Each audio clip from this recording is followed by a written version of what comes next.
Καλησπέρα σας φίλες και φίλοι, καλώς ορίσατε στο καφέ Αερόστατο. Καλό μήνα σε όλες και όλους. Εκ μέρους των εκδόσεων της Εστίας και του Λεξικοβολίου σας καλωσορίζουμε στην πρώτη παρουσίαση επί αθηναϊκού εδάφους του νέου βιβλίου της Μαρίνας Πετσάλη «Δεν ήταν μέθη».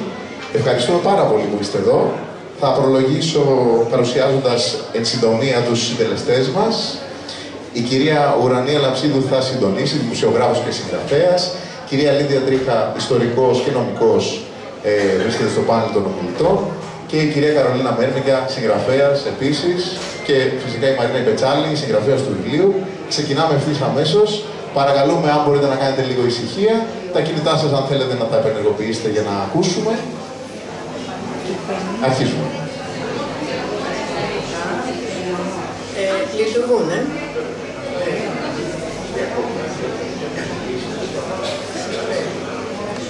Καλησπέρα και από μένα. Είμαι η Ουρανία Λαψίδου και είμαστε εδώ για το «Δεν είναι μέθη». Θα μάθουμε αργότερα γιατί δεν είναι μέθη.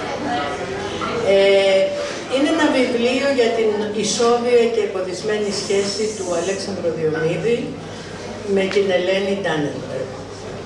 Μια αλληλογραφία ανάμεσα σε δύο ανθρώπους, μια συνομιλία ανάμεσα σε δύο ανθρώπους και μια συνομιλία ταυτόχρονα ανάμεσα σε δύο τάξεις. Εκπροσωπούν δύο τάξεις που για εκείνη την εποχή δεν επικοινωνούν εύκολα. Η Μαρίνα Πετσάλη θέλει να μην ξεχνάμε ότι το βιβλίο αυτό είναι ένα ρομάντζο.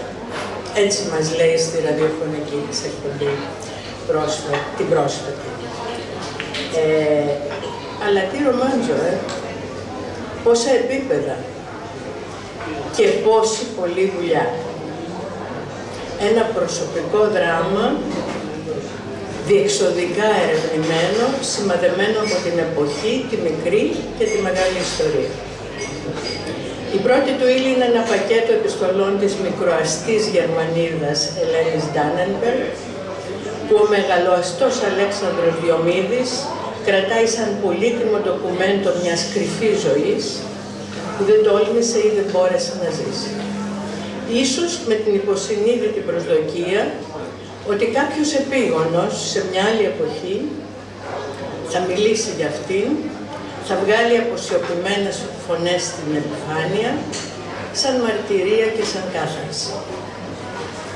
Είναι ένα βιβλίο που συνδέει πολύ ωραία σαν γέφυρα τα δύο διακριτά εκδοτικά προφίλ της Εστίας. Εκείνο των ιστορικών τίτλων με εκείνο της αναζήτησης νέων φωνών, πρωτότυπων και συχνά των μοιρών. Αλλά θα πάρει το λόγο η Λίδια Τρίχα για να μας μοιήσει σε αυτό το βιβλίο και στην ιστορία του.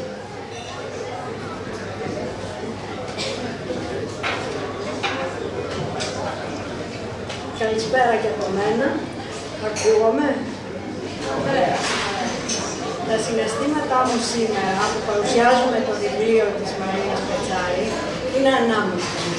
Χαίρομαι όπως είναι φυσικό γιατί συμμετέχω σε μια γιορτή για το λογοτεχνικό της ξεκίνημα, γιατί η παρουσίαση είναι μια γιορτή. Συγχρόνως όμως... Πιο κοντά. Λίγο ακόμα και θα πέσει.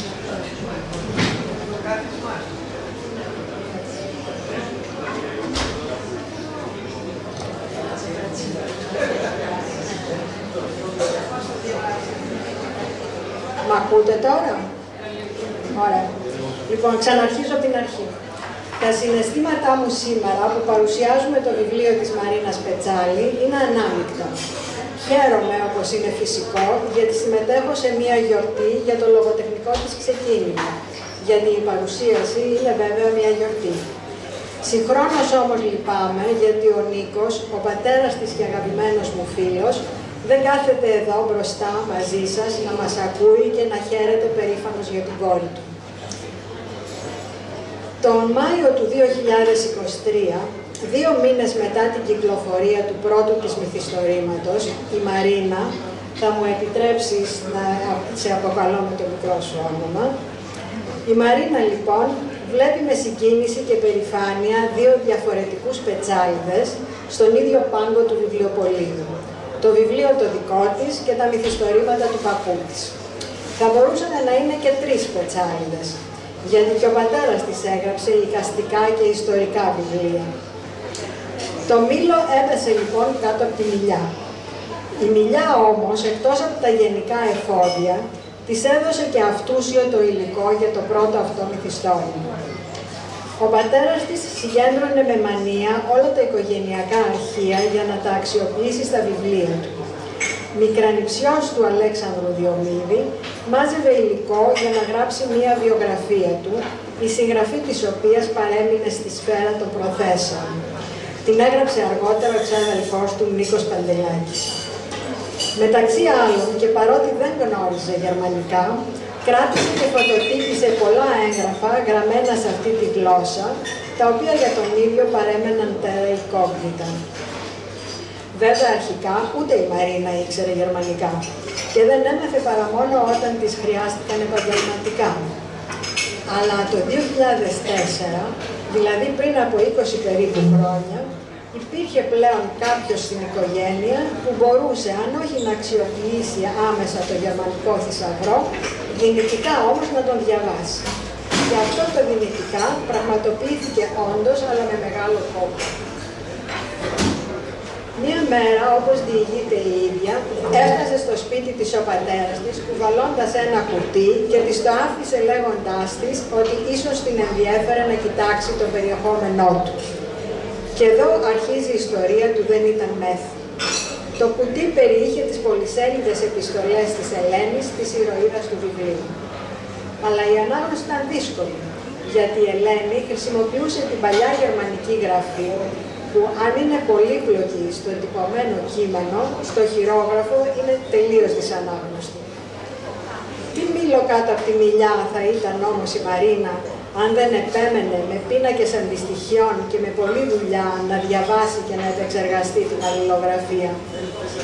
Και μετά άρχισε η έρευνα των γεγονότων. Και συγχρόνως η αναζήτηση όλων των τόπων όπου σύχναζαν ο Αλέξανδρος και η Ελένη, αλλά και η μάταιη μετάβαση σε όλες τις διευθύνσεις τους, αφού τα κτίρια είχαν καταστραφεί στον πόλεμο. Απτόητη όμως η Μαρίνα έφτασε όχι μόνο να αναζητήσει τον τάφο της Ελένης στο τοπικό νεκροταφείο, αλλά ακόμα και να ανακαλύψει κάποιον που αναφερόταν στη διαθήκη της και να συνομιλήσει μαζί του. Και κατόπιν, λιθαράκι, συνέθεσε όλη την πλοκή του μυθιστορήματος. Το βιβλίο περιγράφει με μία μαεστρική γραφή την παθιασμένη ερωτική ιστορία του νεαρού Αλέξανδρου Διομήδη και της Ελένης Ντάνενμπεργκ, της Λένχεν όπως την αποκαλεί εκείνος, και μάλιστα σε ουδέτερο γένος, τον Λένχεν. Βρισκόμαστε αρχικά στα τέλη του 19ου αιώνα. Εκείνος είναι γόνος μιας γνωστής ελληνικής οικογένειας, λογίων και πολιτικών, σπουδάζει νομικά στη Γερμανία και μελλοντικά θα εξελιχθεί σε ένα σημαντικό δημόσιο πρόσωπο. Εκείνη, μια νεαρή Γερμανιδούλα από μικροαστική οικογένεια, 3 χρόνια νεότερη του και με καλλιτεχνικό ταλέντο και όνειρα που δύσκολα μπορεί να πραγματοποιήσει. Γνωρίζονται τυχαία και αρχίζει ένας έρωτας παθιασμένος αλλά καταδικασμένος, καθώς είναι δεδομένο από την αρχή ότι δεν μπορεί να έχει αυτό που λέμε αίσιο τέλος. Ήτανε 2 άνθρωποι από διαφορετικούς κόσμους, από διαφορετική κοινωνική τάξη, από διαφορετικό πολιτιστικό περιβάλλον. Θέμα να γνωρίσει η Ελένη τους γονείς του δεν τέθηκε ποτέ. Πολύ περισσότερο το ενδεχόμενο ενός γάμου. Ήξεραν από την αρχή και οι δύο ότι αυτό αποκλειόταν και ακολουθώντας τις κοινωνικές συνθήκες της εποχής τους, το είχαν αποδεχθεί χωρίς να προσπαθήσουν να το αμφισβητήσουν. Κάποια στιγμή φτάνει ο αναπόφευκτος χωρισμός. Γεωγραφικά αρχικά, πραγματικός κατόπιν. Και μένουν τα γράμματα να διηγούνται.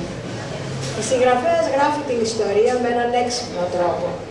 Καθώς έχουν σωθεί μόνο τα γράμματα της Ελένης, ο Αλέξανδρος βρίσκεται στη θέση του αφηγητή και η Ελένη γράφει. Οι επιστολές της, τα οικογενειακά αρχεία, τα ιστορικά γεγονότα και πλήθος πληροφοριών που έχουν αντιληφθεί από βιβλία, γραβούρες και φωτογραφίες αποτελούν το πραγματολογικό υλικό της Μαρίνας, γύρω από το οποίο πλάθει έναν μύθο. Το βιβλίο έχει μεν πολλά στοιχεία ιστορικής βιογραφίας, αλλά όπως δηλώνεται εξάλλου και στο εξώφυλλό του, κατά βάση είναι μυθιστόρημα. Έτσι η Μαρίνα έχει τη δυνατότητα να παίξει με το υλικό της, να ξεφύγει από μία μονίμως γκρίζα πραγματικότητα και να δώσει χρώμα στην αφήγησή της, χρησιμοποιώντας εύστοχα τη φαντασία της για να συνδυάσει γνώσεις, σκέψεις και εικόνες. Το γράψιμό της προδίδει ότι προηγήθηκε πολύ μελέτη. Είναι εμφανές ότι δεν διάβασε μόνο για τα σημαντικά γεγονότα της εποχής, αλλά εντρύφησε και στην κοινωνική και πολιτιστική ιστορία των πόλεων όπου ζουν οι ήρωές της.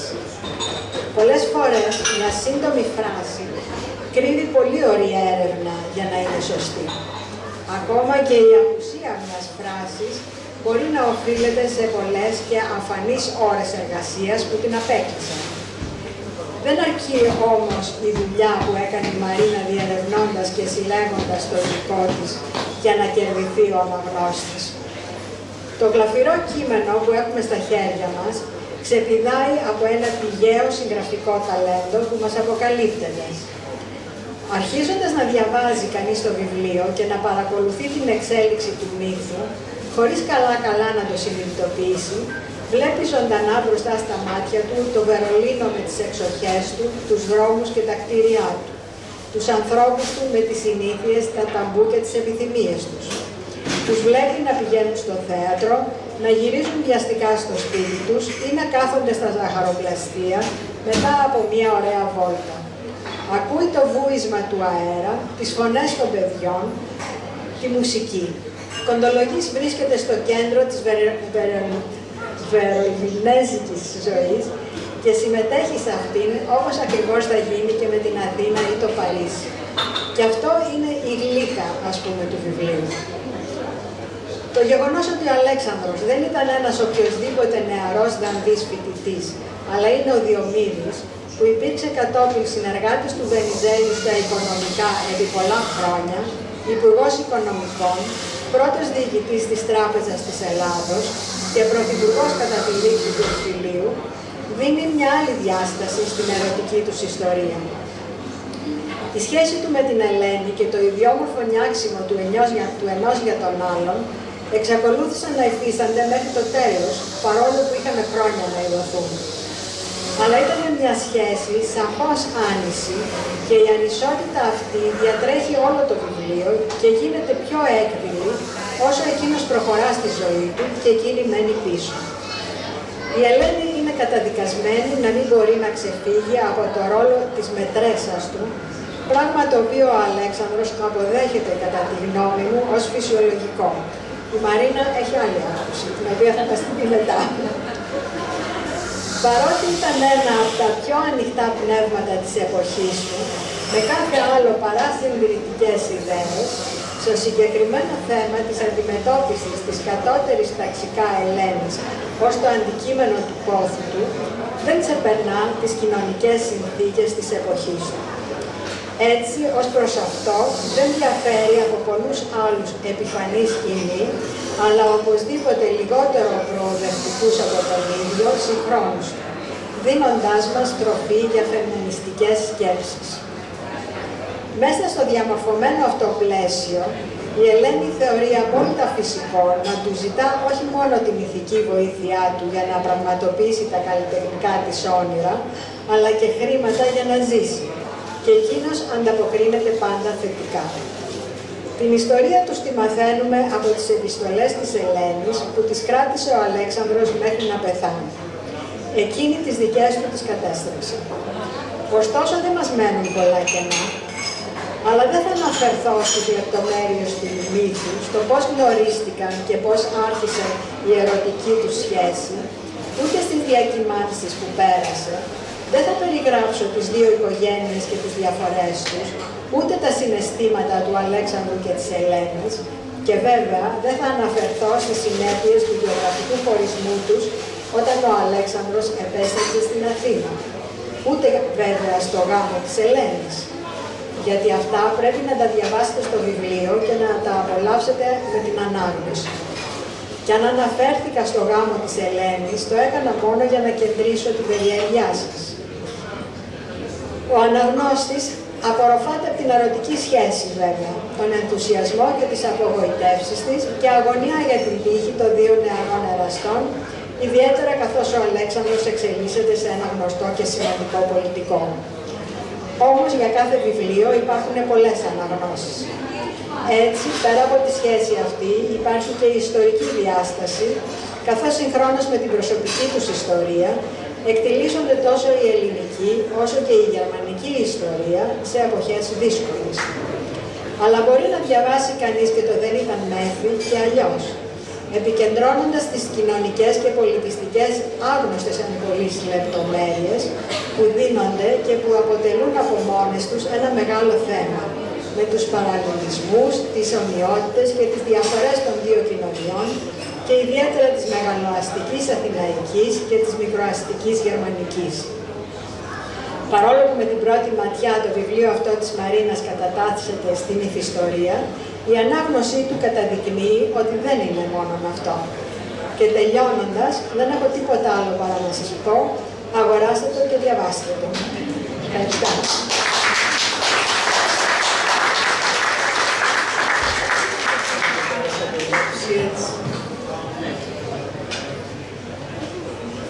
Μας μίλησε λοιπόν η Λίδια Τρίχα στην ιστορία του βιβλίου, μας έδωσε όλες τις προκλήσεις που χρειάζεται κανείς για να το διαβάσει, να το αγοράσει και να το διαβάσει και έχουμε το πλαίσιο πια για να προχωρήσουμε και στις άλλες παρατηρήσεις. Θα κάνω μια γέφυρα μέχρι την επόμενη, μέχρι την Καρολίνα Μέρμιγκερ, για μια ιμπρεσιονιστική δική μου προσωπική ματιά στο βιβλίο, άλλωστε όλες οι ματιές προσωπικές είναι, γιατί μου άρεσε πάρα πολύ το βιβλίο, συνδέθηκα πολύ μαζί του. Μου αρέσουν οι αυτοβιογραφίες, μου αρέσουν οι βιογραφίες, τα απομνημονεύματα και πιστεύω ότι με έναν τρόπο όλη η λογοτεχνία ανήκει σε αυτή την ευρεία περιοχή με παραλλαγές πάνω στο ίδιο θέμα. Και πολλές φορές έχω σκεφτεί ότι ακόμα και τα βιογραφικά μας ανήκουν στο μεικτό είδος fiction, non-fiction. Αλλά πιο πολύ με συναρπάζουν οι βιογραφίες, τα πορτρέτα ανθρώπων που με πηγαίνουν στην πίσω αυλή προσωπικότητων επώνυμων δημόσιων ιστορικών. Εκεί που συναντάμε τα άρρητα του βιογραφικού τους, τις αντιφάσεις τους, τις συγκρούσεις τους, το αντιηρωικό προφίλ τους, που μας δίνει το μύτο της όλης περσόνας του. Σαν αυτό το βιβλίο της Μαρίνας.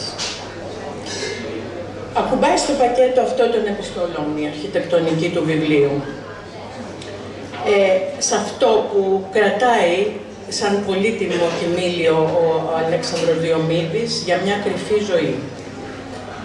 Οι δικές του απαντήσεις στις επιστολές αυτές, δεν έχουν σωθεί. Αλλά εκεί αρχίζει η δουλειά της Μαρίνας, η οποία έχει μόνο τη φωνή της Ελένης και υποθέτω έναν όγκο πληροφοριών της οικογενειακής της ιστορίας, αλλά και της επίμονης έρευνας που έκανε επί χρόνια. Το κενό των απαντήσεων το καλύπτει η ίδια. Με γέφυρες στις επιστολές βρίσκει και τη φωνή του Αλέξανδρου Διομήδη. Και το συναρπαστικό είναι ότι μας πείθει πως μιλάει εκείνος. Συμπληρώνει απόλυτα πιστικά αυτό που λείπει και ταυτόχρονα μας βάζει μέσα στο κλίμα της εποχής, σαν η ίδια να έχει κατανοήσει σε βάθος τις ατμόσφαιρες, τα ήθη, τις ταξικότητες, το πνεύμα των τόπων, τα μετεωρολογικά της κάθε ηλικίας, τις διαδρομές του χρόνου, του προσωπικού αλλά και του ιστορικού. Φτιάχνει με έναν θαυμαστό τρόπο το αφηγηματικό ύφος μιας εποχής που το διατρέχουν υπόγεια σημερινά ρεύματα.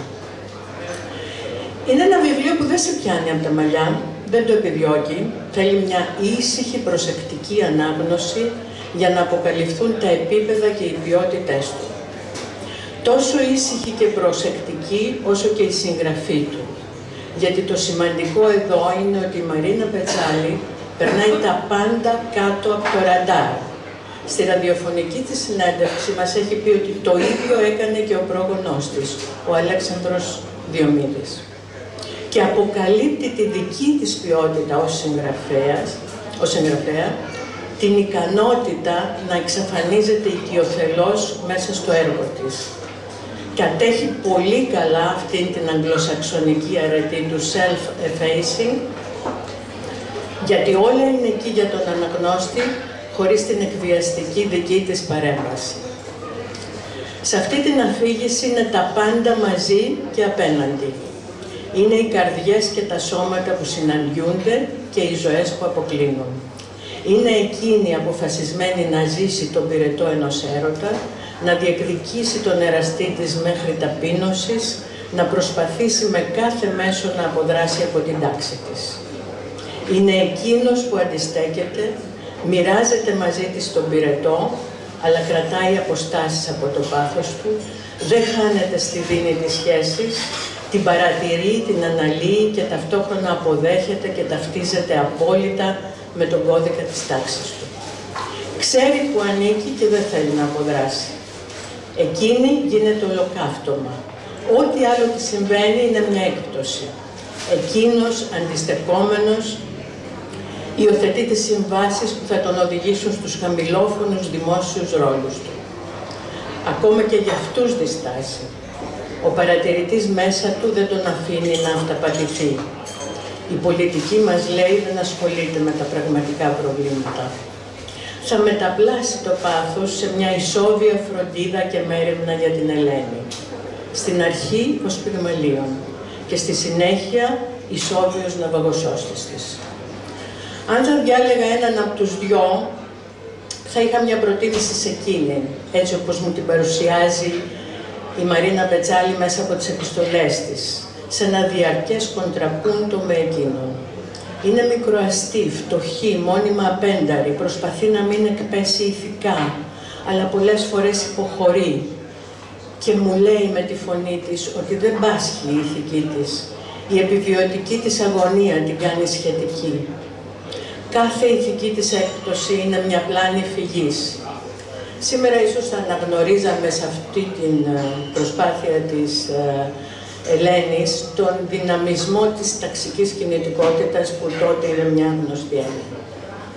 Από το θέατρο στους περαστικούς θεατρώνες, συμπρασάριους, προστάτες, εραστές, στους ανυπόφορους γάμους, στις εξουθενωτικές μετακινήσεις σε αναζήτηση δουλειάς, μέχρι τη βαθιά θρησκοληψία και την πίστη στον ναζισμό, αλλά και τον εξευτελιστικό εγκλωβισμό της στο κομμουνιστικό Ανατολικό Βερολίνο, που τη μετατρέπει σε επέτη.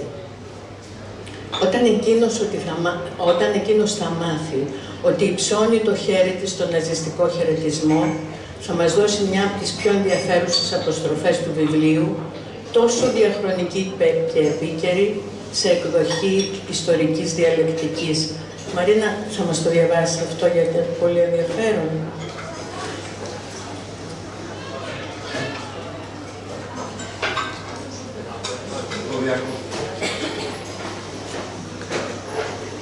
Ανοιχτό.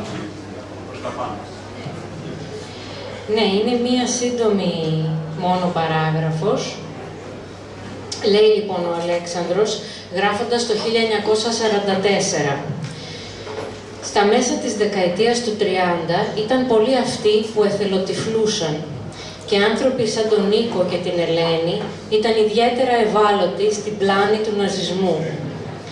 Πρικισμένοι και οι δύο, είχαν όμως βρει ανυπέρβλητα και άδικα εμπόδια στο δρόμο τους.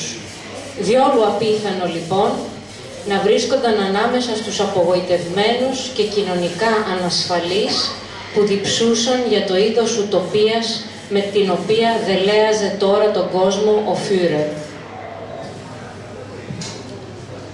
Διαχρονικό και επίκαιρο.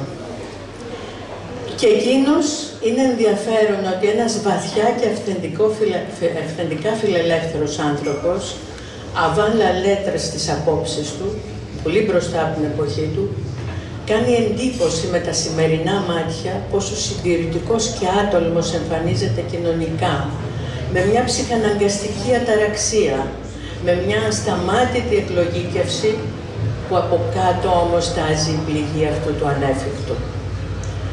Αλλά και αυτός έχει μια άλλη επιβιωτική αγωνία, μιας άλλης τάξης, από την οποία δεν θέλεις να αποδράσεις, αλλά πρέπει να φροντίσεις για τη διαιώνισή της.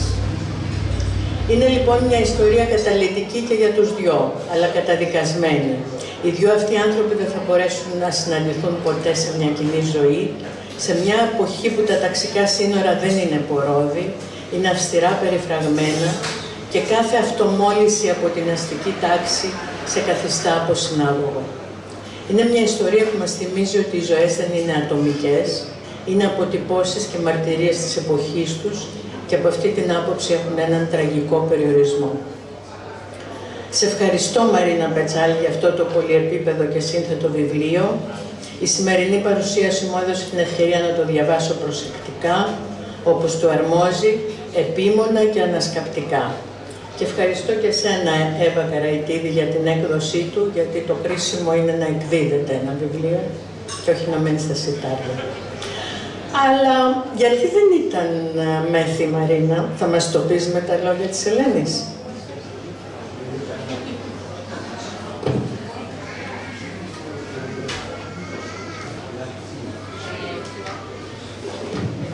Όπως υποδηλώνει και το εξώφυλλο του βιβλίου, ήταν και μέθη, αλλά ήταν μία σχέση η οποία μεταλλάχθηκε μέσα στον χρόνο.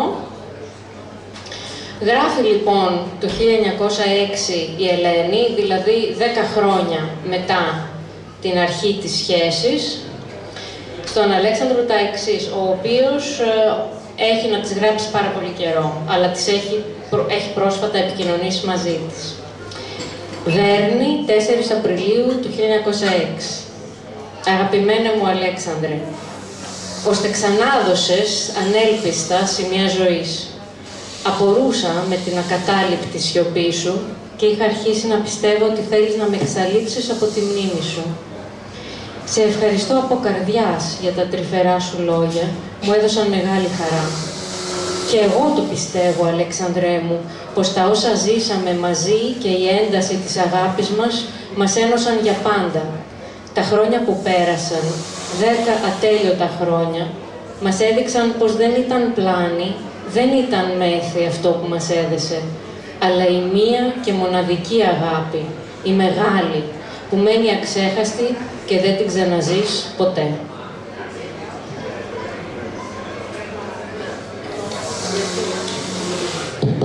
Ναι, εντάξει. Να δώσουμε το λόγο στην Καρολίνα Μέρβιγκερ. Να δούμε και τη δική της ματιά στο βιβλίο. Εντάξει, ακούω. Καλησπέρα. Καλά, θα το κάνω λίγο. Νομίζω ότι όλες διαβάσαμε ένα λίγο διαφορετικό βιβλίο και αυτό δείχνει ότι είναι ένα βιβλίο ενδιαφέρον. Κι άλλο. Τώρα. Αλλά μετά θα δανείσουμε εδώ. Λοιπόν, εγώ θα ξεκινήσω από μια φράση του τέλους, μια φράση της συγγραφέως προς τον αναγνώστη της. Όσο για τον Αλέξανδρο, έχω διερωτηθεί πολλές φορές τι θα ευχόταν. Και αυτό νομίζω ότι είναι μια πολύ ειλικρινή σκέψη για κάθε συγγραφέα που βουτάει τα πλήκτρα του σε αληθινές ζωές. Δηλαδή σε ζωές που είχαν ονοματεπώνυμο. Θα ήθελε, ρωτάει η Μαρίνα Πετσάλη, ο ήρωάς της, με εισαγωγικά και χωρίς ο ήρωας, θα ήθελε να δημοσιοποιηθούν οι πιστολές που κράτησε σε μια παλιά βαλίτσα για λόγους που δεν θα μάθουμε ποτέ. Το ερώτημα του τι ήθελε εκείνος που δεν έκαψε, δεν πέταξε, που άφησε κάτι ανοχήρωτο στα χέρια εκείνων που θα το βρουν μετά το θάνατό του, δεν είναι καθόλου καινούριο και καθόλου πρωτότυπο. Από τον Κάφκα μέχρι τον κάθε συγγενή του καθενός από εμάς, που αφήνει πίσω του ίχνη, Εμείς οι επιζώντες είμαστε οι ενδυνάμοι ένοχοι, υπεύθυνοι τιμωρήχοι. Δικαιούμαστε, μήπως κιόλας υποχρεούμαστε να λογοτεχνούμε με τις ζωές των νεκρών που, δεν θα το πω ποτέ αρκετές φορές, είναι ανυπεράσπιστοι. Μπορούμε να βγάζουμε στο φως εκείνα που ποτέ δεν θα ξέρουμε αν ήθελαν να βγουν στο φως ή αν ανήκουν στο ημίφος του παρελθόντος. Στο ημίφος όπου εξελίσσεται αυτή η ιστορία. Το μόνιμο εκείνο ημίφος στο οποίο ζούσαμε τότε, όπως το λέει η Μαρίνα Πετσάλη. Ενός προπολεμικού Βερολίνου, με τα σπίτια με επιβλητικές προσώψεις, αλλά μίζερα, μισοσκότεινα εσωτερικά, όπου η λαχτάρα για μια επάλυψη μπουρζουαζίας πνίγεται μέσα σε κακόγουστους, παραφορτωμένους, θλιβερά στενάχωρους χώρους. Ειλικρινά, και θα το πω και μετά, ο τρόπος που περιγράφει τους χώρους η Μαρίνα Πετσάλη είναι ξεχωριστός. Δηλαδή, βρίσκεσαι μέσα σε εκείνο το σαλόνι μιας οικογένειας που προσπαθεί να γίνει καθώς πρέπει. Το βιβλίο για το οποίο κουβεντιάζουμε σήμερα μιλάει χωρίς συμπλέγματα και ψεύτικες επινοήσεις που να μυρίζουν μπεστιάριο για κάτι που η ελληνική μυθιστοριογραφία, ιδίως η σύγχρονη, αντιμετωπίζει με τεράστια μηχανία ή δεν το αντιμετωπίζει καθόλου. Για μια ελληνική μεγαλοαστική τάξη που υπήρξε, αλλά τώρα πια βυθίστηκε και χάθηκε σχεδόν στην ανυπαρξία, αγνοημένη από κάθε σχεδόν λογοτεχνική μνήμη και έμπνευση. Ο ήρωας του βιβλίου, ο Αλέξανδρος Διομήδης, υπήρξε αληθινό πρόσωπο και έπαιξε τεράστιο ρόλο στην πολιτική ζωή της χώρας, αλλά ο ρόλος του αυτός δεν είναι το κυρίως θέμα. Εδώ έχουμε να κάνουμε με το Διομήδη πριν από το Διομήδη. Με το νεαρό δηλαδή μοναχογιό μιας οικογένειας με σημαντικά προνόμια, που δεν είναι μόνο μια οικονομική επιφάνεια. Παρέχαν και την πολυτέλεια μιας μόρφωσης και μιας γενικότερης καλλιέργειας. Και επίσης εκείνο το σπάνιο μείγμα λιτότητας και αυτοπιθαρχίας, που δύσκολα περιγράφεται γιατί είχε εκλείψει και αυτό εδώ και καιρό. Η λιτότητα των γονέων, που λέει ο ήρωας, μιλώντας στον αδερφικό του φίλο Νικόλαο Χατζιπέτρο, ο οποίος θα παίξει κομβικό ρόλο στο φύγημα, είχε ένα μεγάλο πλεονέκτημα. Μας επέτρεπε την ψευδαίσθηση της ίδιας μοίρας. Δεν ήμασταν όμως στην ίδια μοίρα. Τώρα θα διαβάσω, θα προσπαθήσω.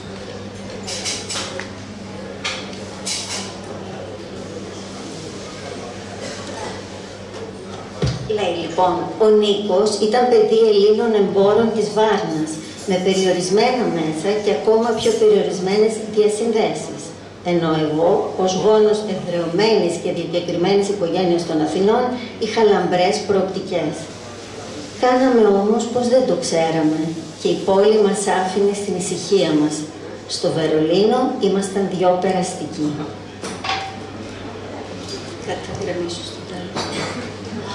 Ο Διομήδης καταγόταν από οικογένεια που τον λάτρευε και τον φρόντιζε, αλλά χωρίς υπερβολές και παραχάιδεμα.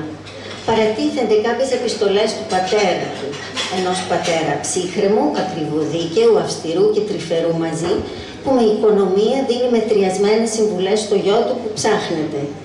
Συμβουλές που περιέχουν σε ίσες δόσεις κινησμό και έγνοια. Και αυτός ο συνδυασμός, για μένα, είναι ώρες-ώρες πολύ διασκεδαστικός. Θα σας διαβάσω ένα επίσης πολύ μικρό παράδειγμα από το αληθινό γράμμα του πατέρα στο γιο. Προσπαθεί ο πατέρας να πείσει τον γιο να μην γίνει διπλωμάτης.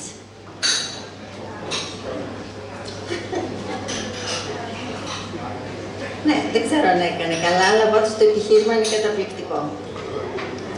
Ορίστε. Αυτό που εγώ απέκρουα και αποκρούω, γράφει ο πατέρας στο γιο, είναι το να εγκαταλείψεις τα νομικά, για την σπουδή των οποίων τόσο οικοπίασες κλπ. Και ανταυτού να γίνεις διευθυντής κωτιγιών. Καταλαβαίνετε, κωτιγιό είναι ο χορός.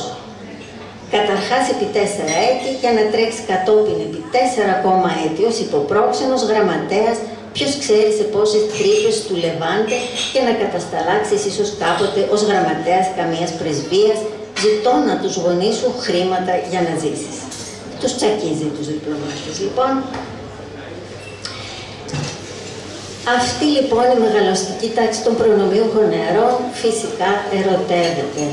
Ερωτεύεται όπως όλοι οι προνομιούχοι νέοι που θέλουν να χαρούν τη ζωή τους προτού στριμωχτούν στο καλαπόδι του γάμου, ο οποίος γάμος έχει σαφείς προδιαγραφές. Λέει ο Αλέξανδρος. Λέει η Μαρίνα Αλέξανδρος. Στην οικογένειά μας θεωρούσαν το γάμο πρωτίστως θέμα οικογενειακής σκοπιμότητας, μια επιλογή που θα συνέβαλε αποφασιστικά στη μετέπειτα σταδιοδρομία και συνολική επιτυχία του βίου. Επομένως, ερωτεύονται μικρούλες, εργατριούλες, αυτό το λένε μεταξύ τους τα γράμματά τους, όμορφα κορίτσια που είναι σαφές από την πρώτη στιγμή δεν αποτελούν παρά εισαγωγές και παρενθέσεις, αφού είναι ακατάλληλες για κάτι πιο σοβαρό και μόνιμο. Λέει πάλι.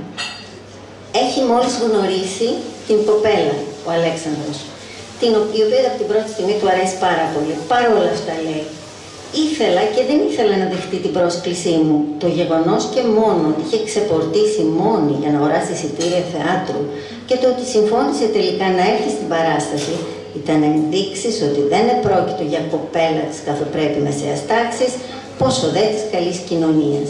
Εφόσον έβγαινε μαζί μου ασυνόδευτη, κατατασσόταν αυτομάτως στις γλυκίες υπάρξεις.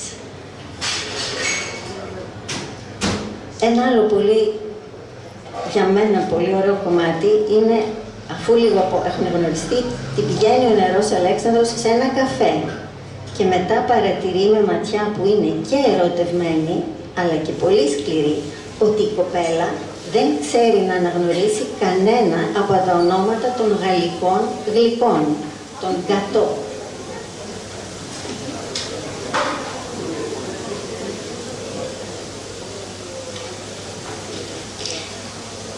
Ήταν μια στιγμή δυσαρμονίας, μια από τις φάλτσες νότες που κάθε τόσο με επανέφεραν στην πραγματικότητα. Ναι, με ευχαριστούσε απεριόριστα να διδασκαλεύω και να βελτιώνω τους τρόπους της, αλλά παραδόξως η ικανοποίηση αυτή υπογράμμιζε και το τεράστιο χάσμα μεταξύ μας.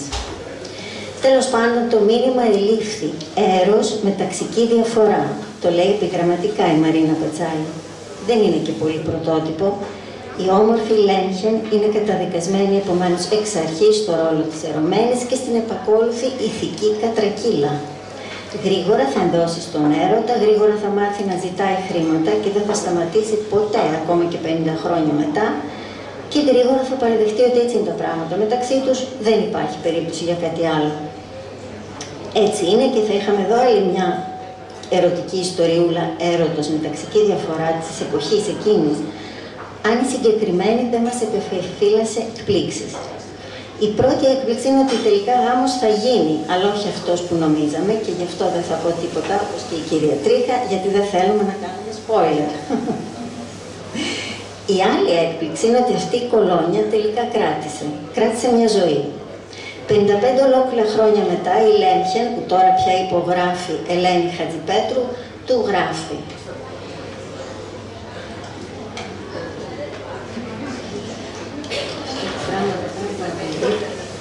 Του γράφει λοιπόν, λέτε, δηλαδή εδώ πέρα έχουμε κάτι που της έχει γράψει ο Αλέξανδρος και αυτά είναι πολύτιμο. Λέτε, του λέει, μια παλιά αρχαία ιστορία που από το νου μου δεν λέει να βγει και μου συμβαίνει και εμένα το ίδιο. Περιέργως, η ψυχή μένει πάντα νέα. Είναι σαν ένα βιβλίο στο οποίο καταγράφεται κάθε λεπτομέρεια της ζωής και με το παραμικρό ένασμα ξαναζωντανεύουν οι εμπειρίες. Δεν ήταν παρά ένα μικρό intermezzo, λέτε, αλλά έρχεται τώρα να δώσει φτερά στην ψυχή και να σας ζωγραφίσει μια γλυκιά χαρούμενη εικόνα που με τη σειρά της ίσως σας δώσει δυνάμεις για τη δουλειά σας.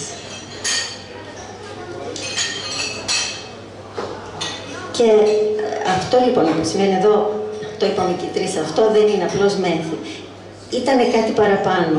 12 χρόνια μετά την πρώτη τους γνωριμία και αφού έχουν συμβεί τόσα και τόσα, η επιπόλαιη, ανερμάτιστη, ηθικά θολή Λένχεν του γράφει «Όταν είμαι μαζί σου, αισθάνομαι ήρεμη και ασφαλής».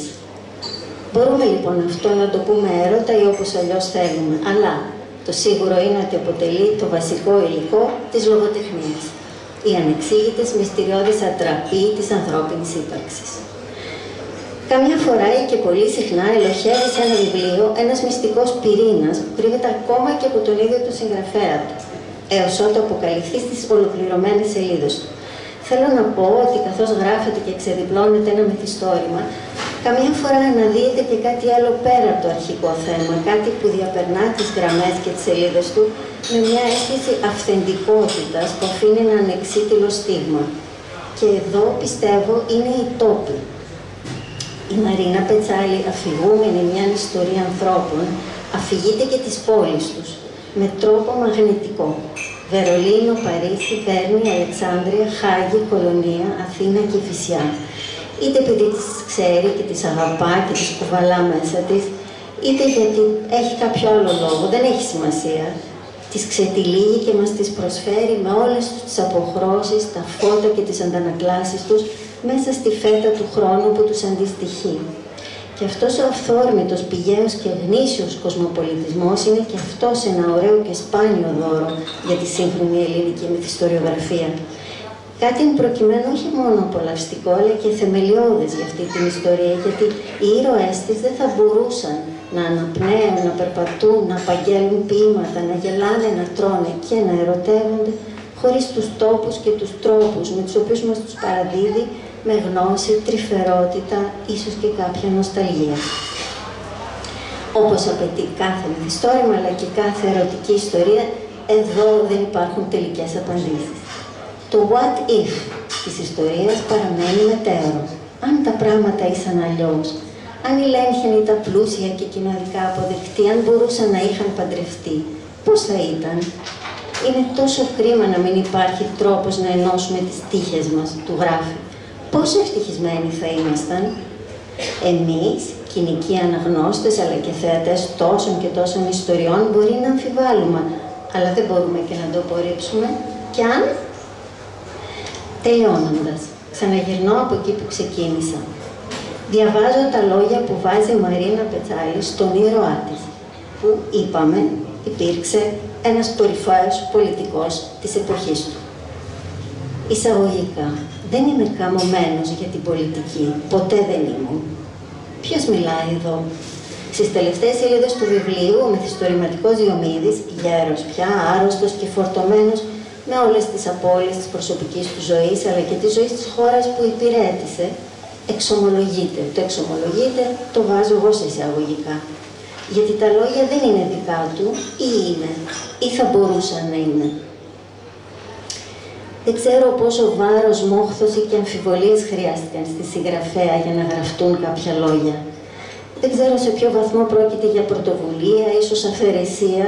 Δεν ξέρω σε ποιο βαθμό η αόρατη γραμμή συγγένειας, το νήμα που μας ενώνει τόσο με προγόνους όσο και με απογόνους, μεταφέρει μηνύματα που εμείς οι υπόλοιποι δεν μπορούμε να τα ακούσουμε καθαρά. Σαν αναγνώστρια πάντως, αυτό δεν με ενδιαφέρει. Σαν αναγνώστρια μου αρκεί ότι όλα σε αυτό εδώ το μυθιστόρημα μοιάζουν ταιριαστά, αρμονικά και αληθινά. Ευχαριστώ και τώρα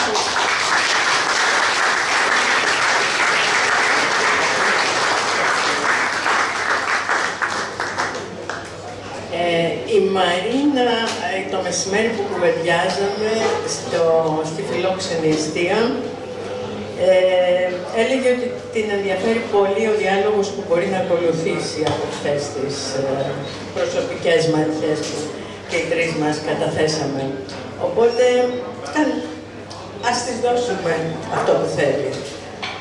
Ίσως να απαντήσει σε αυτό το τελευταίο, αν θες, επειδή μου είπες ότι...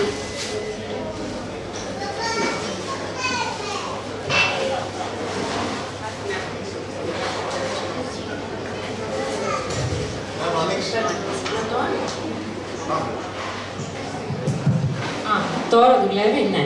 Ωραία. Την απάντηση κατά κάποιο τρόπο τη βάζω στην πρώτη σελίδα του προλόγου, όπου κάνω μια αναφορά στη Σίρι Χούστβετ και σε αυτό που έχει πει σε ένα βιβλίο της, ότι μπορεί κανείς μετά από πολλή δουλειά, αλλά και με μια ενόραση που έχουμε όλοι μας ως έναν βαθμό, να θυμάσαι πράγματα που δεν έζησες. Και θα αναφερθώ επίσης σε κάτι που είπε η Οντίλ Μπρεγιέ, η βιβλιοπόλης, η οποία όταν τελείωσε το βιβλίο μου είπε «Αισθάνομαι σαν να έχω διαβάσει έργο ζωής» και πράγματι είναι έργο ζωής με την έννοια του ότι επί 20 χρόνια, αλλά και ίσως και όλη μου τη ζωή, διότι άκουγα τον παππού μου και τον πατέρα μου να μιλάνε για αυτόν τον άνθρωπο, εξοικειώθηκα πάρα πολύ μαζί του. Και με πολύ δυσκολία πήρα την απόφαση να γράψω με τη φωνή του. Ήταν κάτι που θεωρούσα παράτολμο, αλλά συγχρόνως κατέληξα ότι δεν υπήρχε άλλος τρόπος να γραφτεί το βιβλίο ως μυθιστόρημα. Αυτό. Δηλαδή κάπου έφτασα σε ένα σημείο που δεν μου ήταν πια δύσκολο, αλλά με μόχθο και συγχρόνως με το ένστικτο. Προφανώς. Ναι, αυτή είναι η απάντησή μου. Ήθελα να σας ευχαριστήσω όλους. Υπάρχουν εδώ κάποιοι οι οποίοι με έχουν βοηθήσει πάρα πολύ, με πολλαπλούς τρόπους, αλλά υπάρχουν και άγνωστα πρόσωπα και χαίρομαι πολύ γι' αυτό.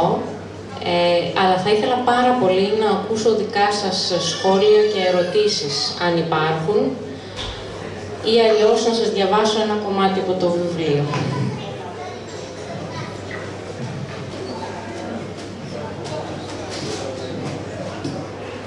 Διάβασα το βιβλίο και το χάρηκα πάρα πολύ. Μου άρεσε πάρα πολύ, όπως ακριβώς είπαν όλες οι ομιλήτριες, πολυεπίπεδο, ανασύσταση εποχής, ανασύσταση κόσμων, διαφορές, όλα αυτά, δεν είναι ανάγκη να ξαναπώ. Θα ήθελα να επαναλάβω, το είχα στο νου μου, αλλά το άκουσα από την κυρία Μέρλικα και θέλω να επαναλάβω να απαντήσετε στο ερώτημα κατά πόσο είχατε προβληματισμό να εκθέσετε την προσωπική ζωή κάποιων ανθρώπων πεθαμένων, ακόμα και αν ήταν αυτοί οι πρόγονοι, αν ο ένας από αυτούς ήταν πρόγονός σας, αν είχατε αυτόν τον προβληματισμό.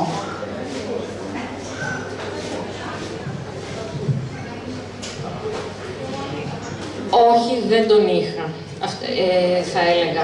Όχι πως δεν τα σκέφτηκα ποτέ αυτά, αλλά η μεν Ελένη δεν είχε ούτε απογόνους, αλλά ούτε καν συγγενείς στο τέλος της ζωής της. Δεν υπήρχε κανείς. Και εκείνος είχε αφήσει αυτά τα χαρτιά και τα άφησε κάπου που κάποιος θα τα έβρισκε και το ήξερε πολύ καλά. Γενικώς δεν κατέστρεψε τίποτε από το αρχείο του, σε αντίθεση με τις αδελφές του, που ο παππούς μου τις θυμότανε να καίνε με τις ώρες γριούλες και να κάθονται να ρίχνουν στη φωτιά ό,τι βρίσκαν από χαρτιά και ημερολόγια, εκείνος δεν το έκανε. Γι' αυτό και όχι, δεν είχα ενδιασμός. Ενδιασμός επίσης έχει περάσει και ένα εύλογο χρονικό διάστημα και θεώρησα, όταν εγώ έπιασα στα χέρια μου αυτά τα γράμματα και τα ξετύλιξα, ήταν τόσο το suspense που αισθανόμουν να δω τι θα γίνει παρακάτω και τόση συγκίνηση, που θεώρησα ότι είναι μια ιστορία που αξίζει να ακουστεί και ότι και άλλοι θα αντιδράσουν όπως εγώ και ότι αξίζει.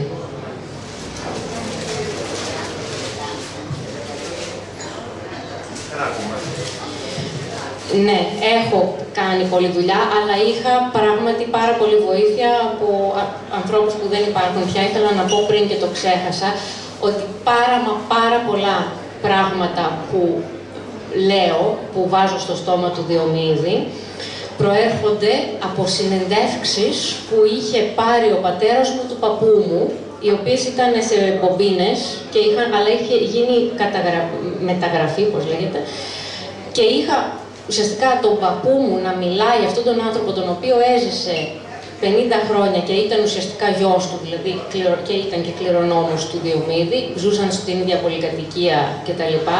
Μια ζωή τον ήξερε και είχε πει πάρα πολλά πράγματα στον πατέρα μου. Δηλαδή αυτό το δεν ήμουν καμωμένος για την πολιτική κτλ. Αυτά δεν έχω εφεύρει πολλά πράγματα στο βιβλίο. ούτε για τα απτά πράγματα, όπως το τσαντάκι που το είδα σε ένα μουσείο, τους χώρους που τους έχω δει πως ήταν, είτε σε μουσεία είτε σε φωτογραφίες, σε άλλα βιβλία κτλ.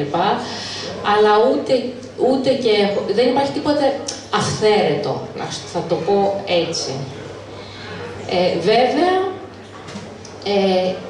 αυτό το οποίο, η αλήθεια είναι ότι αυτό που αποκρύπτω είναι ποια από τα λόγια, τα συγκεκριμένα του Διομήδη, είναι όντως δικά του, διότι υπάρχουν μερικά, όχι πάρα πολλά, τα οποία είναι παρμένα από δικά του κείμενα ή από δικά του γράμματα. Όχι πολλά όμως, ένα, θα έλεγα, 10% και ζήτημα, αλλά υπάρχουν και αυτά που είναι πραγματικά δικά του λόγια, τα οποία έχω ενσωματώσει στο δικό μου αφήγημα. Αλλά νομίζω ότι σε μεγάλο βαθμό αυτό που γνωρίζετε είναι αρκετά κοντά στον άνθρωπο. Θέλω να πιστεύω. Όταν πρωτομίλησα με τη Μαρίνα τηλεφωνικά και της έλεγα για αυτή τη μεγάλη αρετή που για μένα είναι σημαντική στις τέχνες και στη λογοτεχνία, το self-effacing, ότι αποχωρείς οικειοθελώς από αυτό που γράφεις ή φτιάχνεις και το παραδίδεις αδιαμεσολάβητο. Μου διηγήθηκε μια πολύ ωραία ιστορία από τα νεανικά της χρόνια στο σχολείο και είναι ενδιαφέρον να μας τη ξαναπεί.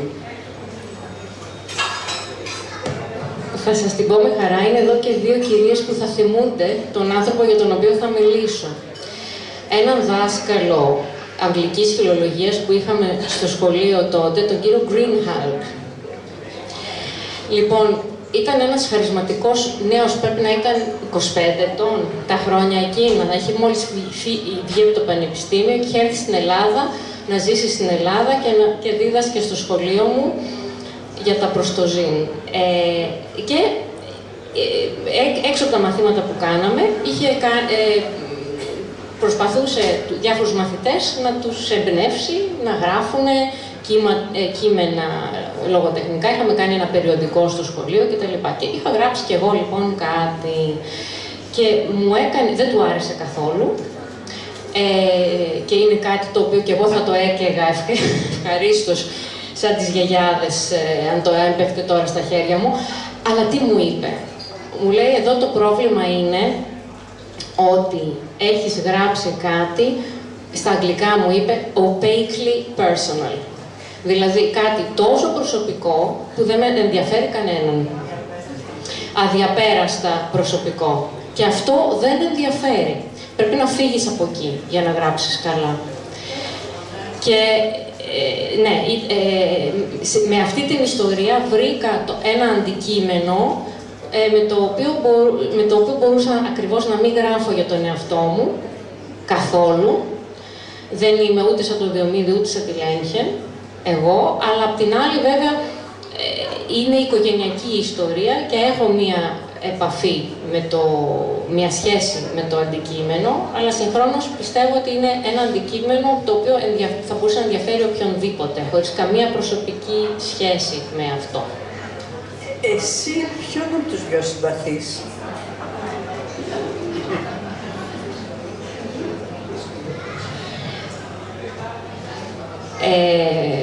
Ναι.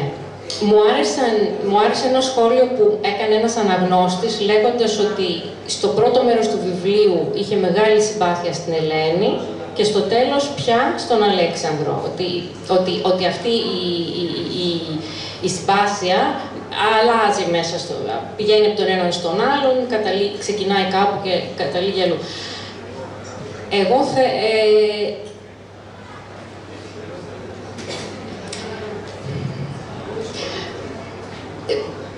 ναι, δύσκολο, αλλά θα έλεγα ότι ο Αλέξανδρος είναι μια ολόκληρη κληρονομιά. Και για μένα, και είμαι πιο κοντά σε εκείνον και στις εμπειρίες μου και στις καταβολές, οπότε τον αισθάνομαι πιο οικείο, αλλά έχω έναν απόλυτο σεβασμό σε αυτό που έλεγες, δηλαδή στη μάχη που δίνει ένας άνθρωπος που δεν έχει προνόμια. Και γι' αυτό σέβομαι την Ελένη επίσης και ελπίζω αυτό το βιβλίο να είναι και ένα είδος δικαίωσης της Ελένης στο βαθμό που αυτό είναι εφικτό.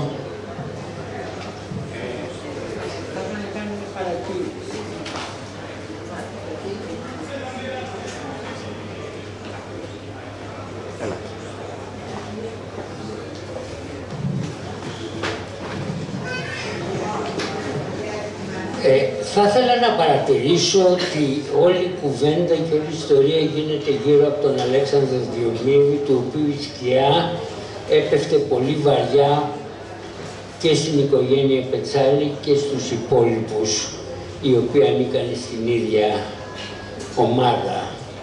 Αλλά δεν ακούσαμε τίποτα για το Θανάση τον Πετσάλη, ο οποίος Θανάσης Πετσάλης ήταν ένας σημαντικός σπουδαίος συγγραφέας.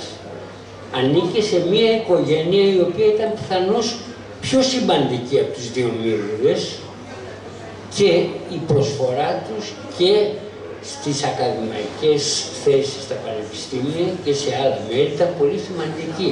Λοιπόν, θέλω να ρωτήσω τη Μαρίνα πόσο έπαιξε ρόλο η παρουσία, τα ακούσματα του Θανάση του Πετσάλη. Μπορεί να μην τον έζησε τόσο πολύ καιρό, αλλά και μέσω του Νίκου πρέπει να πέρασαν πάρα πολλές αισθήσεις και εμπειρίες από αυτόν τον άνθρωπο.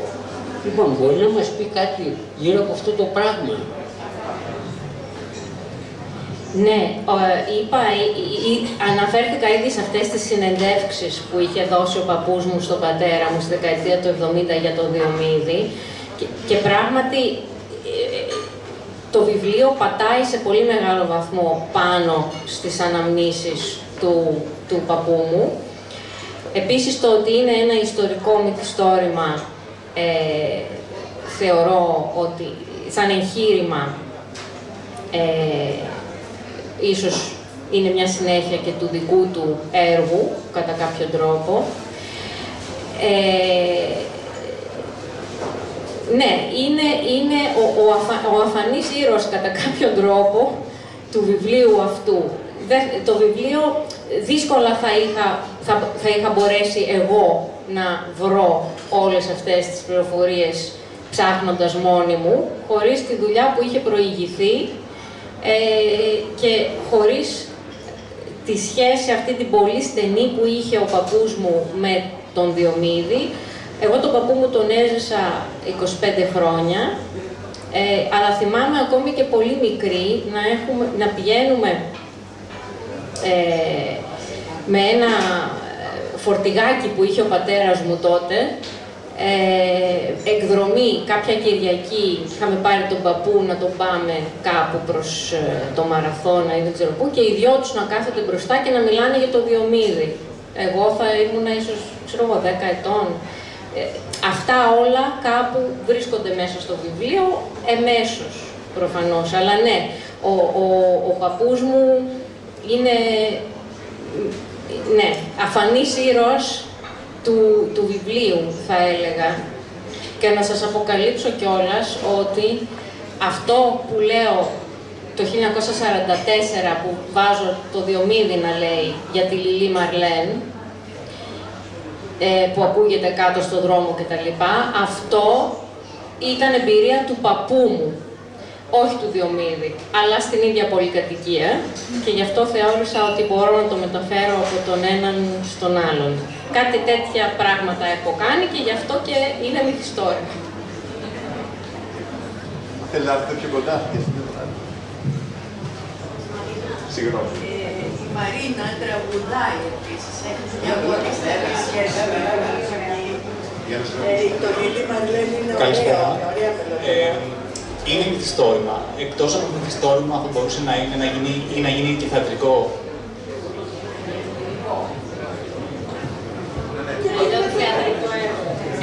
Λοιπόν, αυτή είναι μια πολύ καλή ερώτηση. Επί χρόνια αγωνίστηκα να αποφασίσω για τη μορφή που θα πάρει. Δηλαδή από το 2004-2005-2006 που έκανα τη μεταγραφή των γραμμάτων και την έρευνα, μετά βρέθηκα με το δίλημμα. Ωραία, και τώρα τι?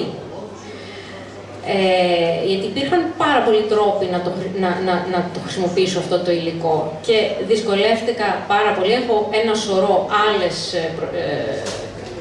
άλλα κείμενα κάπου αποθηκευμένα με άλλες προσεγγίσεις, αλλά μία από αυτές ήταν ακριβώς να το σκέφτηκα, γιατί δεν το γράφεις σαν να είναι έργο κινηματογράφου. Δηλαδή γράψεις σκηνές, οι οποίες θα ήταν οι σκηνές ενός έργου που θα απέδιδε αυτή την ιστορία. Θα μπορούσε να γίνει κάτι τέτοιο, αν και δεν έχει ίσως τόσα... Ναι, θα έπρεπε κανείς να περικόψει πάρα πολλά πράγματα και να κάνει κάτι πάρα πολύ πιο εστιασμένο ναι, δεν θα είχες το πανόραμα που υπάρχει τώρα στο βιβλίο της εποχής. Κάποια άλλη φίλη, κάποιος άλλος φίλος?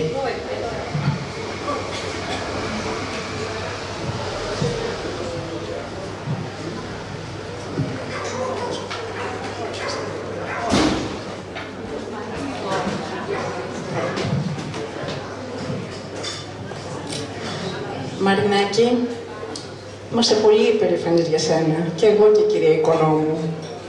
Πραγματικά έχω διαβάσει το βιβλίο, εξαίσιο. Αυτός ο συνδυασμός μυθοπλασίας και ιστορίας είναι κάτι που κάνει το βιβλίο σου ξεχωριστό. Με το να είμαι σε αυτή την ηλικία που είμαι τώρα, γνωρίζω πάρα πολλά πράγματα από την ιστορία και πραγματικά ήταν ένα μεγάλο κίνητρο αυτό να καθίσω και να το διαβάσω το βιβλίο σου μονορούφι. Δηλαδή σε 7 απογεύματα το τελείωσα και μου άρεσε πάρα πολύ. Αναρωτιόμαι, βέβαια υπάρχει αυτή η ανατροπή με την Ελένη και με το γάμο, δεν θα το πούμε τώρα για να αγωνάσουν το βιβλίο όλοι. Αλλά αυτό που ήθελα να πω, αν αυτό το βιβλίο γραφόταν με τα σημερινά δεδομένα, η Ελένη σίγουρα δεν θα ήταν στη λίστα των καλών κοριτσιών, πιστεύω. Αλλά τον καιρό εκείνο είχε πάρα πολλές δικαιολογίες, ας το πούμε έτσι, και έτσι με το συνδυασμό την ιστορία με τον Αλέξανδρο το κάνει έτσι ρομαντικό και ωραίο και αυτό το αφήνει στην άκρη. Στο βιβλίο σου αναφέρεις και έναν άλλο καθηγητή, τον Dr. Κλαφ. Πώς σε επηρέασε ο κύριος Κλαφ, θυμάσαι? Ο Δόκτωρ, μάλιστα είναι Dr. Κλαφ, δεν είναι Mr. Κλαφ. Ήταν ο καθηγητής μου της φιλολογίας στο σχολείο, στον οποίο χρωστώ όσα μπορεί να χρωστάει κανείς σε έναν καθηγητή, και αυτά είναι πολλά. Χάρη σε εκείνον μπήκα στο πανεπιστήμιο που μπήκα, χάρη σε εκείνον σπούδασα αυτό που σπούδασα και έχω κρατήσει επαφή μαζί του μέχρι σήμερα. Έχει διαβάσει το βιβλίο κατά διαστήματα πολλές φορές, βέβαια όχι στα ελληνικά, αλλά είναι γερμανομαθής. Ναι, ας το πούμε και αυτό, ένας καλός καθηγητής είναι λειτουργήμα και δεν υπάρχει κάτι σημαντικότερο στην κοινωνία. Και εγώ είχα την τύχη να πέσω στο σχολείο που έπεσα, στο Κάμπιον, σε μια εποχή που οι καθηγητές ήταν ένας και ένας.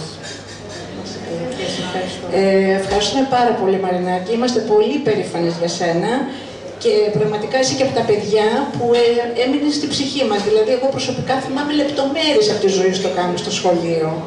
Αυτό σημαίνει πως ήσουν μια σημαντική προσωπικότητα, έκανες ενδιαφέροντα πράγματα και να είσαι καλά και εις άλλες επιτυχίες. Ναι.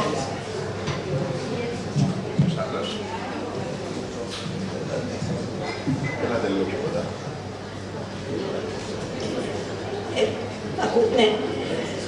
Εγώ θέλω να ρωτήσω τη Μαρίνα, που την ξέρω από το Πήλιο και είναι και οικογενειακή φίλη, κάτι που είναι λίγο πρακτικό, αλλά εμένα θα με ενδιαφέρει πάρα πολύ. Πώς ξεκίνησες? Δηλαδή, αυτή η έρευνα, λίγο έτσι περιληπτικά, πώς, πότε, και και ήσουν πιο υλικά. Πώς ξεκίνησε να το φτιάχνεις όλο αυτό?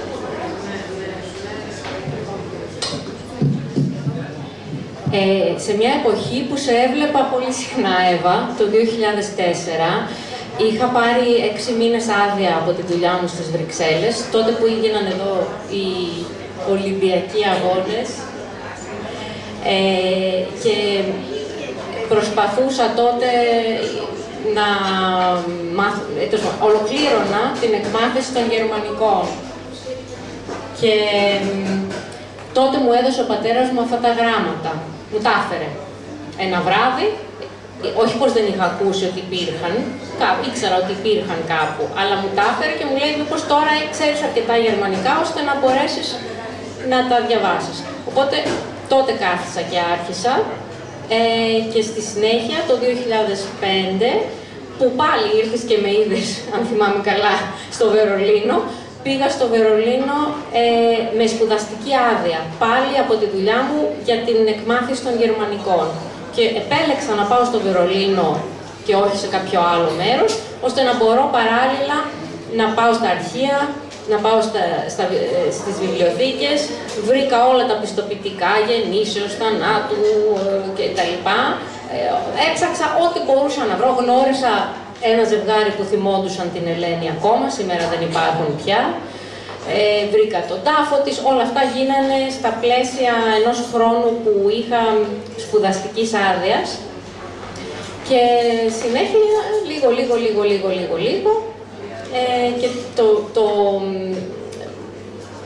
μετά ξεκίνησα την γραφή του βιβλίου το 2009, όταν η κόρη μου πήγε στον παιδικό σταθμό και είχα τα πρωινά ελεύθερα. Και το βιβλίο, το μεγαλύτερο μέρος του, ο πυρήνας του, είναι γραμμένος μεταξύ 2009 και 2013 και μετά ολοκληρώθηκε στο lockdown, το οποίο μας έφερε και κάποια καλά.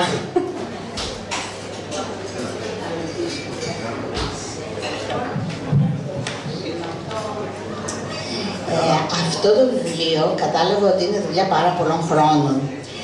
Στο επόμενο βιβλίο σας θα ασχολήσετε πάλι αρχεία οικογένειας?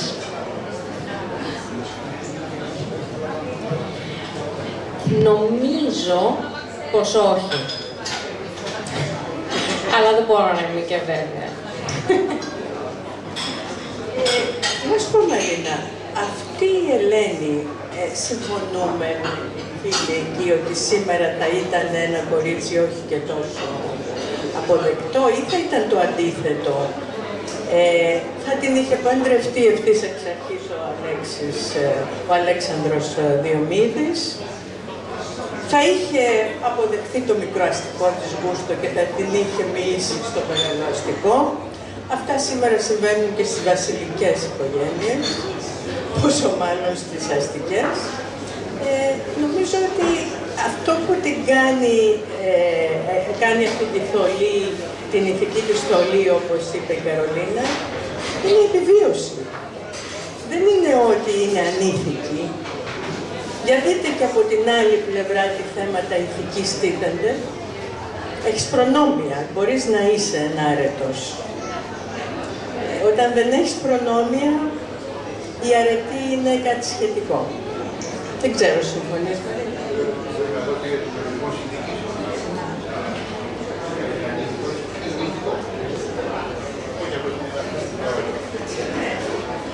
Ναι,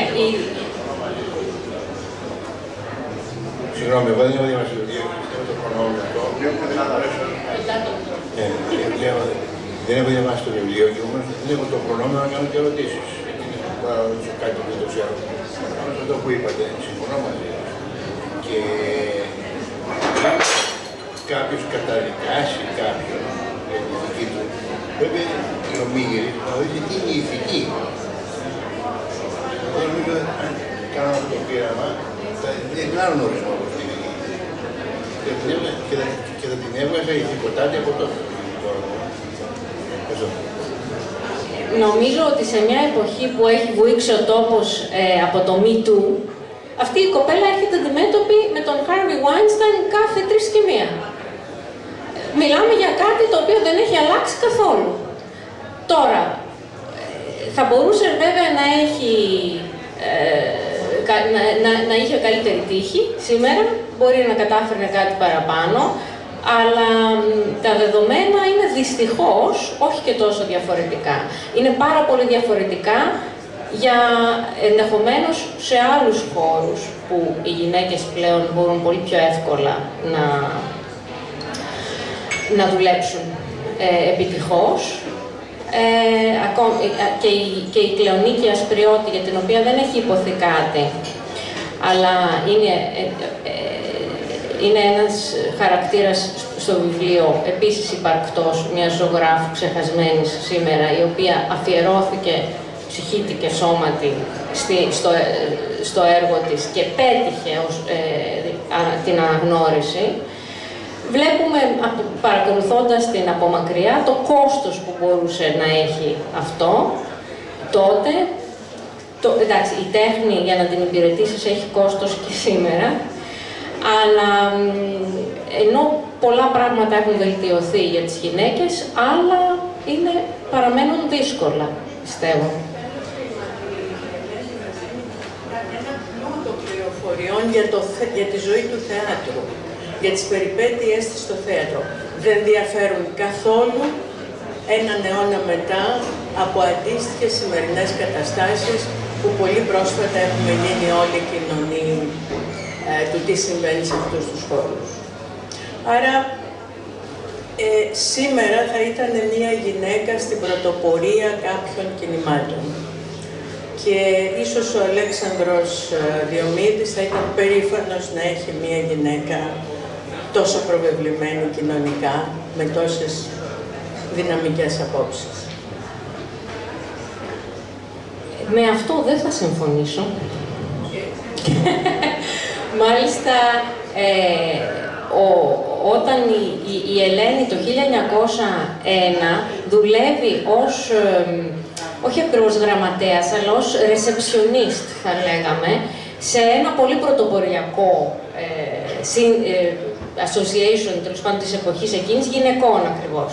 Προοδευτικός σύλλογος γυναικών, στο Βερολίνο τότε, και ο Διομήδης σχολιάζει πως όμως δεν της ταιριάζει αυτός ο χώρος, διότι δεν είναι ούτε του προλεταριάτου για να, εκείνης της εποχής ναι, ούτε όμως βέβαια και αστεί, γιατί κυρίως οι αστές που είχαν τα μέσα ασχολιόντουσαν με αυτά τότε, οι σουφραζέτ και τα λοιπά, κυρίως ήταν, ναι, ή το ένα ή το άλλο, ή της εργατικής καθαρά τάξης ή της αστικής. Εκείνη δεν είναι, εγώ πιστεύω πως κατά βάθος, αν θα ήθελε να είχε γίνει μια καλή ηθοποιός και είχε το ταλέντο, αλλά δεν είχε το κουράγιο να ανταπεξέλθει στις συνθήκες που επικρατούσαν και πιθανώς με τον Αλέξανδρο να είχε αρκεστεί, νομίζω, στο να είναι γυναίκα του. Δεν ξέρω, δεν είμαι σίγουρη κατά πόσον ήταν τόσο πρωτοπόρος. Ναι, δεν μπορούμε να το ξέρουμε.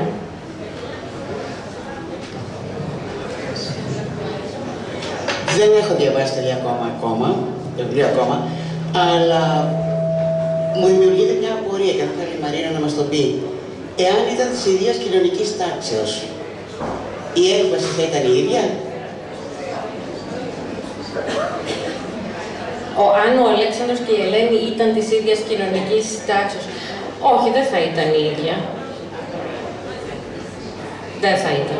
Παίζει ένα κλασικό. Ναι, οπωσδήποτε. Αυτό είναι ξεκάθαρο. Διάπο Κράστ, αν δεν πρέπει παλιά.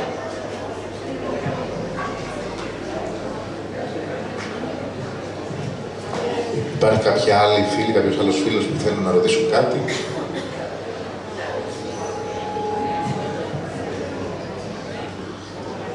Εάν όχι, μπορούμε να ευχαριστήσουμε όλες τις φίλες. Εδώ οι κυρίες λένε μήπως σας διαβάσω ένα μικρό απόσπασμα και η αλήθεια είναι ότι σκέφτηκα να σας διαβάσω την ώρα που μιλούσε η Καρολίνα. Σκέφτηκα ότι ίσως ένα από τα πιο κατάλληλα θα ήταν η περιγραφή, η σκηνή, όταν πάει ο Αλέξανδρος στο σπίτι της Λένχεν. Τη μία και μοναδική φορά που πηγαίνει σπίτι της, σε μια προσπάθεια να πείσει τη μητέρα της να την αφήνει να τον δει, γιατί υπάρχει μια κρίση στη σχέση, της απαγορεύουν ξαφνικά να βγαίνει, και προσπαθεί να τους πείσει, να πείσει τους γονείς της, να την αφήνουν να βγαίνει μαζί του, να πηγαίνει στο θέατρο.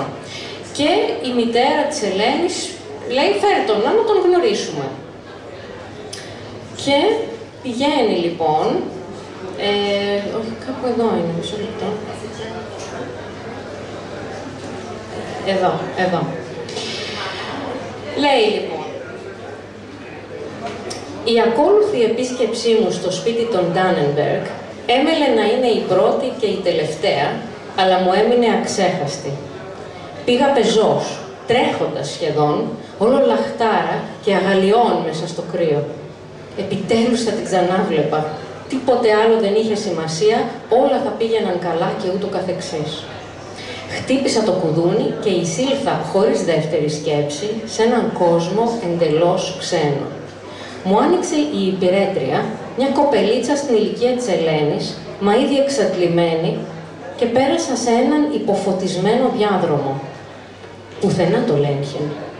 Γρήγορα κατάλαβα πως όπως και αλλού στο Βερολίνο, το μεγαλείο της πρόσωψης του κτηρίου ερχόταν σε πλήρη αντίθεση με τις συνθήκες διαβίωσης στο εσωτερικό του. Το στενάχωρο διαμέρισμα ήταν γεμάτο μέχρι τα μπούνια με περιττά έπιπλα και φτηνά πιχλιμπίδια. Τούτο πιθανώς να οφειλόταν και στο ότι οι γονείς της Ελένης δεν έμεναν πουθενά πολύ.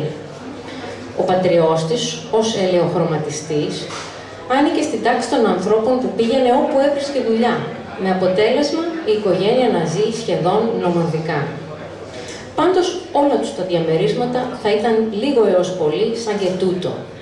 Ένα διαμέρισμα χαρακτηριστικό του μικροαστικού Βερολίνου της εποχής.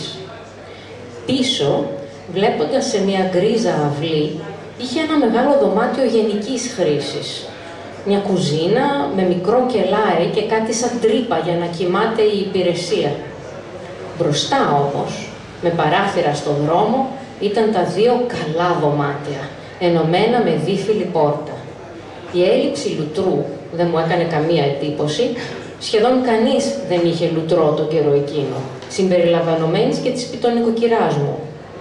Το αποχωρητήριο ήταν έξω, στα μισά της σκάλας, και κατά τα λοιπά πλενόταν κανείς με μια κανάτα νερό στο δωμάτιό του και έκανε το πολύ ένα μπάνιο την εβδομάδα στη σκάφη της κουζίνας.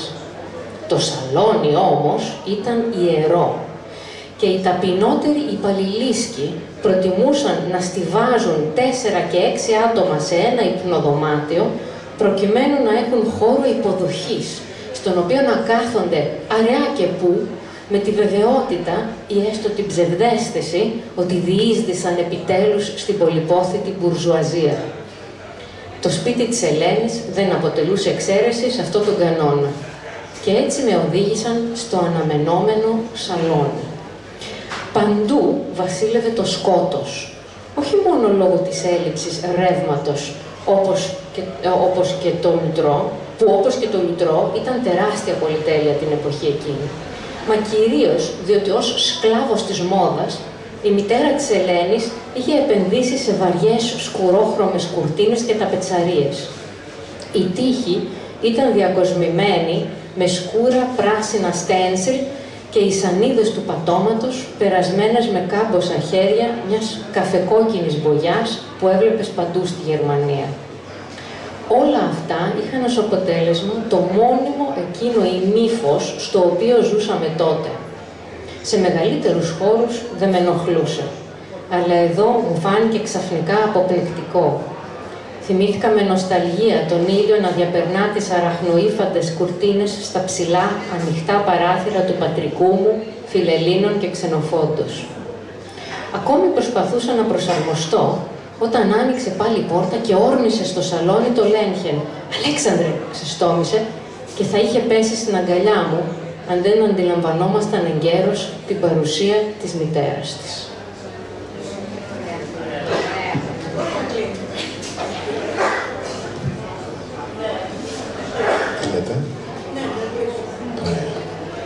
Ευχαριστούμε όλες τις φίλες και τους φίλους που ήρθαν σήμερα στην πρώτη παρουσίαση του βιβλίου της Μαρίνας Πετσάλη.